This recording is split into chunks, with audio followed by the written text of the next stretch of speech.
அது நம்மை பற்றி நாம் தெரிஞ்சுக்கணும் அப்படின்னா தன்னை உணர்தல்.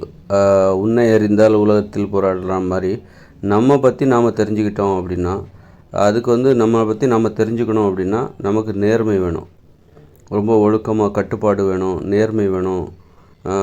அதெல்லாம் இருந்தால் தான் நம்மளை பற்றி நாம் தெரிஞ்சுக்க முடியும். நாம் குறுக்கு வழிகளில் நாம் அந்த வாழ்க்கையை வாழ்ந்தோம் அப்படின்னா நம்மளை பற்றி நாம் தெரிஞ்சுக்க முடியாது. நம்மளை பற்றி தெரிஞ்சுக்கிறதுக்கு நம்ம குறுக்கு வழியில் போகக்கூடாது.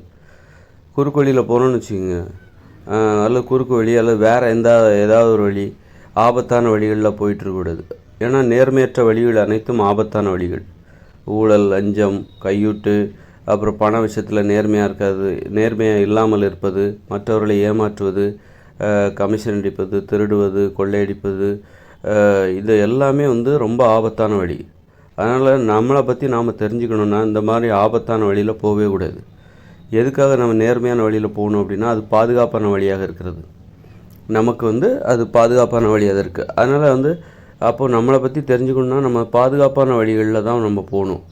நம்மளை நாம் வீரம்னு நினச்சிட்டு ஆபத்தான வழிகளில் போகக்கூடாது. அதுதான் வீரம். இந்த மாதிரி தப்பு பண்ணாமல் இருக்கிறது, நேர்மையாக இருக்கிறது, இதெல்லாம் கோழைத்தனம், பயந்தாங்கொழித்தனம், திறமை இல்லாதத்தனம் அப்படின்னு நினச்சிக்கூடாது. அதனால் தன்னை உணர்தலுக்கு அடிப்படையாக தேவது தன்னை உணர்தல்னால் என்னன்னாக்கா தனது விருப்பங்கள், தனது இயல்புகள், தனது பண்புகள், நமக்கு என்ன பிடிக்கும் பிடிக்காது,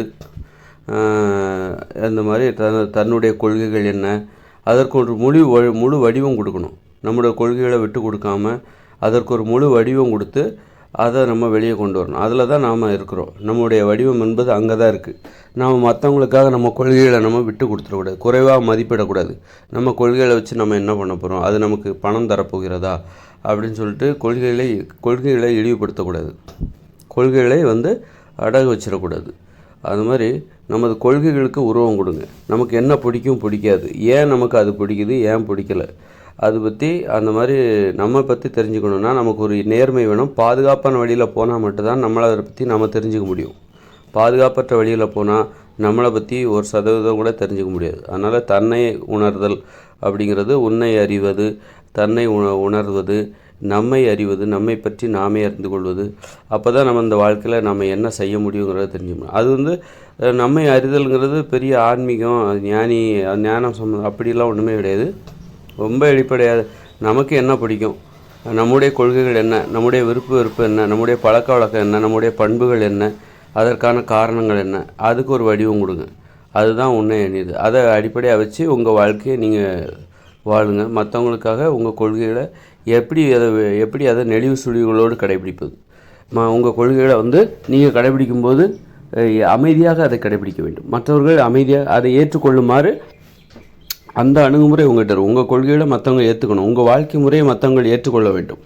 மற்றவர்களுக்கு இடையூறாக உங்களுடைய வாழ்க்கை முறை இருக்கக்கூடாது. அதாவது நெளிவு சுழிவுகளோடு உங்கள் கொள்கைகளை நீங்கள் வடிவம் கொடுக்க வேண்டும். உங்கள் கொள்கைகளுக்கு நீங்கள் வடிவம் கொடுக்கணும், விட்டு கொடுத்துடக்கூடாது. நீங்கள் நெளிவு சுழிவுகள் எல்லாமே இருக்கணும், அதுக்காக விட்டு கொடுத்துடக்கூடாது. அதனால் கொள்கைகளை கெட்டியாக பிடிங்க. அங்கே தான் நீங்கள் இருக்கீங்க. உங்களுக்கு ஒரு கொள்கை இருக்க வேண்டும். உங்களுக்கு ஏதாவது ஒரு கொள்கை இருக்கா? உணவு விஷயத்தில் உங்களுக்கு கொள்கை இருக்கா? இல்லை, எதை கொடுத்தாலும் நான் சாப்பிடுவேன் அப்படின்னா உங்கள்கிட்ட கொள்கை இல்லை. அதனால் உணவு விஷயத்தில் கொள்கை இருக்கணும், தொழில் விஷயத்தில் கொள்கை இருக்கணும். பணத்தை தருகிற எந்த தொழிலையும் நான் செய்வேன் அப்படின்னு சொல்லிட்டு பணத்துக்கு தான் முக்கியத்துவம் அப்படின்னு சொல்லாமல் உங்களுக்கு ஒரு கொள்கையை அடிப்படையாக கொண்ட ஒரு தொழிலை செய்ய வேண்டும். உணவு விஷயத்தில் ஒரு கொள்கை இருக்கணும். எதை கொடுத்தாலும் நீங்கள் சாப்பிடக்கூடாது, இதைத்தான் சாப்பிடணும், இதை சாப்பிடக்கூடாது, அந்த கட்டுப்பாடு உங்கள்கிட்ட இருக்கணும். ரொம்ப கஷ்டமானது. அதாவது நம்மை அறிவது, தன்னை உணர்வது என்பது அது ரொம்ப கஷ்டமான விஷயம். அந்த கஷ்டமான விஷயத்தை செஞ்சால் தான் நீங்கள் உங்களை அறிந்து கொள்ள முடியும்.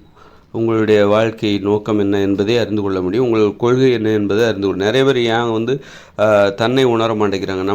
அந்த தன்னை உணர்தல் என்கிறது ஏன் நிறைய பேத்துக்கு சாத்தியம் இல்லைன்னா இந்த மாதிரி மலிவான உணவுகளுக்கு அடிமையாக இருக்காங்க. இட்லி, பூரி, பொங்கல், தோசைன்னு சொல்லிட்டு இதெல்லாம் மலிவான உணவுகள் இவர்களை அடிமைப்படுத்தி வைத்திருக்குது. இவர்களது மூளையை மழுங்கடிக்க செய்திருக்கிறது.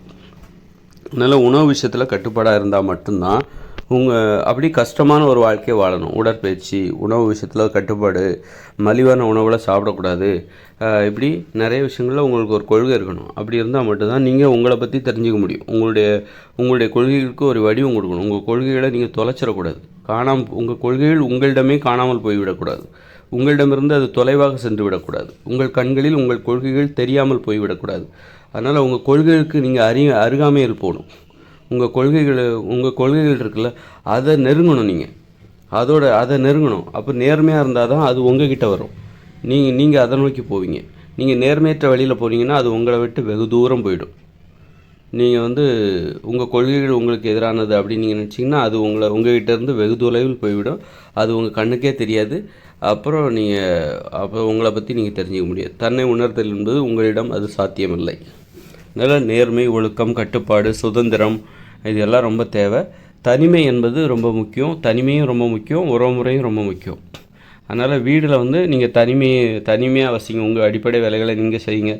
உணவு விஷயத்தை உங்கள் உணவுகளை நீங்களே சமைக்கணும். உங்கள் இருப்பிடத்தை நீங்கள் தூய்மை செய்யணும். அந்த மாதிரி தனிமையும் ரொம்ப தேவை. அது அப்படி இருந்தால் தான் நீங்கள் தனியாக உங்களை பற்றி யோசிப்பீங்க. தனியாக யோசிக்கும்போது தான் உங்களை பற்றியும் நீங்கள் தெரிஞ்சுப்பீங்க. உங்களுடைய வேலைகளை நீங்கள் மற்றவங்க மேலே சுமத்துனீங்கன்னா கண்டிப்பாக உங்களை பற்றி நீங்கள் தெரிஞ்சிக்க முடியாது. உங்களுடைய விருப்பம் என்ன? நீங்கள் சாப்பிட வேண்டிய சாப்பாடை மற்றவங்கள சமைக்க சொல்லாதீங்க. அப்போ அவங்க விருப்பத்துக்கு சமைப்பாங்க. உங்கள் விருப்பம் அதில் இல்லை, அவங்க விருப்பம் தான் அதில் இருக்குது. அதனால் உங்களை பற்றி நீங்கள் தெரிஞ்சிக்க முடியாது. உங்களுடைய விருப்பங்கள் என்ன என்பது குறித்து நீங்கள் தெரிஞ்சிக்க முடியாது. அதனால் நீங்கள் சாப்பிட்ற சாப்பாடை நீங்களே சமைக்கணும்.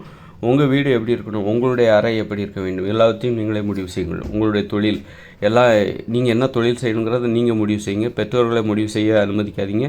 வெளி உலகம் முடிவு செய்ய அனுமதிக்காதீங்க. இப்போ எல்லாம் அப்படி தான் பண்ணுறாங்க. வெளி உலகம் எது பணத்தை சம்பாதிக்கிறதுக்கு அதிக வாய்ப்பு இருக்குது, அந்த படிப்பை தேர்ந்தெடுக்கிறாங்க. இவங்களுக்கு என்ன பிடிக்குங்கிறது இவங்களுக்கு தெரியவே இல்லை.